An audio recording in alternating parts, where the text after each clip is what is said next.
मुदच्यते पूर्णस्य पूर्णमादाय पूर्णमेवावशिष्यते। ओम शांति शांति शांति। ओम नमो नारायणाय। मित्रों, पिछले पाठ में हमने आत्मबोध नामक प्रकरण ग्रंथ में 58 श्लोक तक विचार किया था। तो उसमें बताया था कि ब्रह्म का स्वरूप क्या है ना। ब्रह्म क्या है, क्या अखंडानंद रूप ब्रह्म कैसा है। मतलब ये जो जीव जो है उसमें ये बताया था, श्लोक है अखंडानंद रूपस्य तस्यानंद लवाश्रिताः ब्रह्माद्यास्तारतम्येन भवन्ति आनंदिनोऽखिलाः।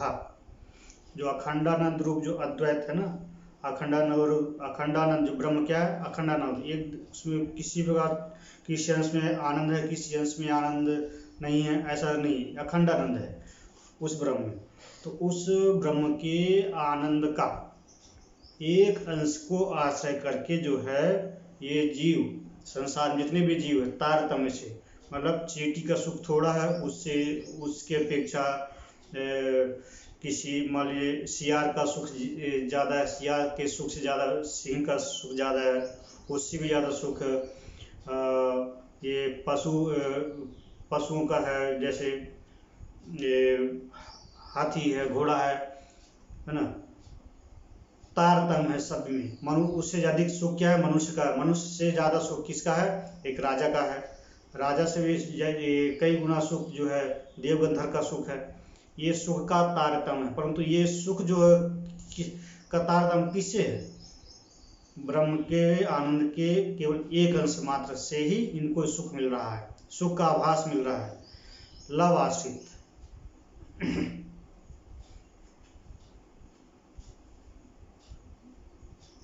वही एक आनंद लेश मात्र के आश्रित रह करके ही जीव जो है क्या आनंदित होते हैं। ब्रह्म आनंद के, ये ब्रह्म का जो आनंद है उस आनंद के एक अंश में आश्रित होकर के जीव जो है आनंदित होते हैं, उनको आनंद मिलता है तारतम्य से। मनुष्य का सुख ज़्यादा, उसमें से अधिक सुख जो मनुष्य में जो राजा होता है उसका सुख अधिक होता है सामान्य मनुष्य की अपेक्षा। ये भाव है यहाँ। तो वो ये पिछले श्लोक में ऐसा बताया गया। अब जो आगे श्लोक आ रहा है, तदयुक्तमखिलं वस्तु व्यवहारस्तदन्वितः तस्मात् सर्वगतं ब्रह्म क्षीरे सर्पिरिवाखिले। तदयुक्तम वह जो ब्रह्म बताया गया है वह क्या है, सभी वस्तुओं में, सभी बाह्य पदार्थों में व्याप्त है और उसके व्यवहार से, मतलब ब्रह्म से ही ये सब व्यवहार जो है वो संभव है। जो सब ये चेष्टाएं हो रही हैं, क्रियाएं ब्रह्म के ही संबंध से हो रही हैं। तस्मात् सर्वगतम ब्रह्मा, इस कारण से सभी में गया हुआ ब्रह्म जो है, तस्मात् सर्वगतम ब्रह्मा, सर्वगतम मतलब संपूर्ण संसार में एक कोई भी ऐसा स्थान नहीं है जहाँ ब्रह्म ना हो, उसे बोलते हैं तस्मात् सर्वगतम ब्रह्मा। वो सर्वगत ब्रह्म कैसा है, क्षीरे सर्पिरिवाखिले, जैसे दूध में मक्खन व्याप्त होता है ना, हमको स्पष्ट दिखाई नहीं देता, परंतु उसमें कुछ क्रिया करेंगे, क्रिया करने के बाद में मक्खन दिखाई देता है। ऐसे ही ये जो ब्रह्म है संपूर्ण संसार में व्याप्त है, परंतु कैसे करेंगे, उसको कैसे जानेंगे, तो साधन से। साधन क्या है, तो साधन चतुष्टय साधन है उसका। साधन चतुष्टय हो जाने के बाद जो है किसी तत्व गुरु के पास जा करके उनकी शरणागति लेकर के उनकी सेवा, उनका शुश्रूषा करके उनके आशीर्वाद से हम उस ब्रह्म को जान सकते हैं। यही विधि है। तो जैसे दूध से मक्खन निकल आता है ना, तो मक्खन निकालने के लिए क्रिया करनी पड़ती है, उसको उसमें पहले कुछ खटाई दूध में कुछ जामन डालना पड़ेगा, फिर बाद में उसको मथना पड़ेगा मथानी से मथने के बाद मक्खन निकलता है। ठीक ऐसे ही ब्रह्म को जानने के लिए पहले हमको क्या होना चाहिए, साधन चतुष्टय से संपन्न होना चाहिए। साधन चतुष्टय से संपन्न हो जाने के बाद हम जो है उस ब्रह्म को जानने के अधिकारी हो जाएंगे, है ना। मतलब अधिकारी मतलब क्यों अधिकारी क्यों होना है? वैसे तो आप ब्रह्म ही हो, नहीं ब्रह्म तो हैं, परंतु हम ब्रह्म जो हमारा स्वरूप है उस स्वरूप को हम भूले हुए हैं मन को तादात्म्य करके, है ना। अब अज्ञान के कारण मन को तादात्म्य, मन और शरीर में तादात्म्य करके हम उसको भूले हुए हैं। तो वो कैसे प्राप्त होगा? इसी साधन चतुष्टय से। साधन चतुष्टय करेंगे, फिर तत्व ज्ञानी गुरु के पास जा करके उनसे उनकी सेवा करके उनसे प्रश्न करके उसको जानेंगे। फिर श्रवण मनन निधिध्यासन से जब ये क्रियाएं होंगी फिर बाद में हमको ब्रह्म जानने में आएगा। ये साधन है। तो वही बोला, क्षीरे सर्प रिवाकले, जैसे क्षीर में मक्खन व्याप्त रहता है, दिखाई नहीं देता है, ऐसे ही ये संपूर्ण संसार में ब्रह्म व्याप्त है, दिखाई नहीं देता है, परंतु उसको व्याप्त करने के लिए, जानने के लिए हमको साधन करने पड़ेंगे। अब आगे आ रहा है तो ब्रह्म के भी और भी, वो ब्रह्म कैसा है उसके बारे में बता रहे हैं। अनणु स्थूलम ह्रस्वम अदीर्घम अजवम अव्ययम अरूप गुण वर्णाक्षम तद्ब्रह्मेत्यवधारयेत्।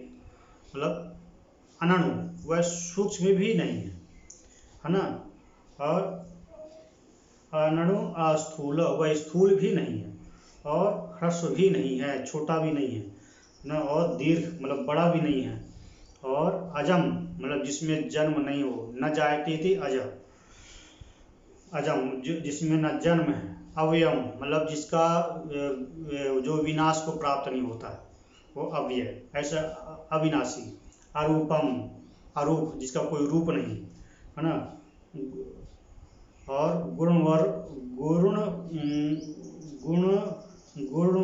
वर्णाक्षम तद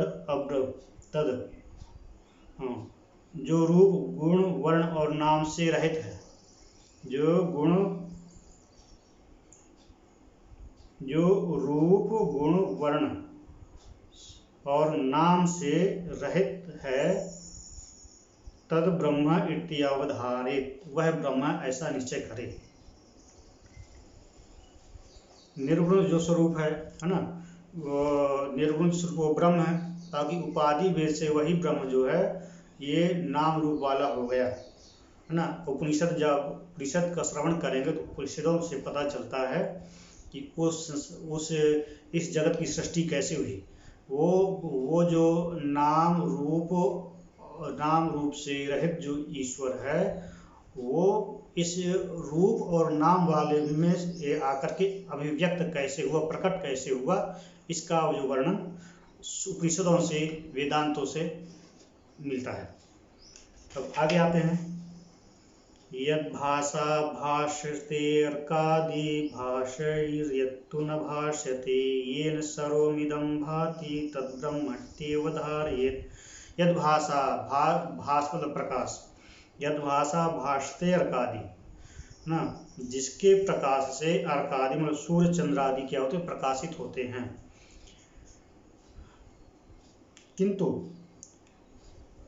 किंतु भाष्यैर्यत्तु न भाष्यते, परंतु जो किसी भी दस प्रकाश से प्रकाशित नहीं होता है, ये सूर्य चंद्र आदि भी जिसके प्रकाश से प्रकाशित होते हैं, ऐसा वो ब्रह्म है। परंतु क्या इन सूर्य चंद्र आदि से क्या वो ब्रह्म प्रकाशित होता है? तो बोलते हैं भाष्यतैर्यत्तु न भाष्यते, है ना, परंतु जिनके प्रकाश से, मतलब इन सूर्य चंद्र आदि प्रकाशों से जो प्रकाशित नहीं होता, वो ब्रह्म इनके प्रकाश से प्रकाशित नहीं होता है, अपितु ब्रह्म के प्रकाश से ये सूर्य चंद्र आदि प्रकाशित होते हैं, ऐसा वो ब्रह्म है। आगे बोलते हैं येन सर्वमिदं भाति, जिससे सर्वम इदम मतलब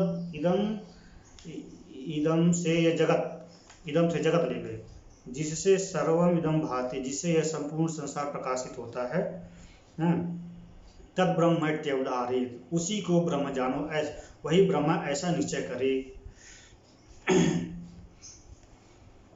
अब आगे आता है स्वयं अंतर्बहिर्व्याप्य भासयन् अखिलं जगत् ब्रह्म प्रकाशते वह्नि प्रतप्त आयस पिंडवत। जो स्वयं जो है वो ब्रह्म जो है संपूर्ण जो है जगत, स्वयं अंतर्बहिर्व्याप्य भासयन् अखिलम जगत, वह जो ब्रह्म कैसा है, संपूर्ण जगत में, संपूर्ण जगत के अंदर और बाहर प्रकाशित होता हुआ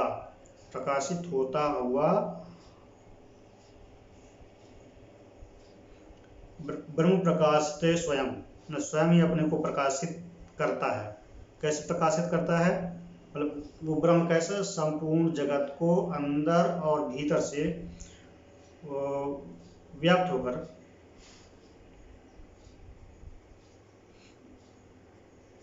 वह ब्रह्म संपूर्ण जगत के अंदर और बाहर जो है व्याप्त होकर के ये जगत को क्या होता है, स्वयं ऐसे स्वयं इस प्रकार प्रकाशित करता है जैसे वह्नि प्रतप्त आयस पिंडवत, जैसे जो है वह्नि आयस मतलब लोहा को क्या करती है, प्रकाशित करती है। लोहा जो है तपा हुआ लोहा, उसमें वह्नि रहती है, वो तपे हुए लोहे में वह्नि प्रकाशमान होती है और स्वयं प्रकाशित होती है। ऐसे ही ये ब्रह्म जो है जगत में रहता है।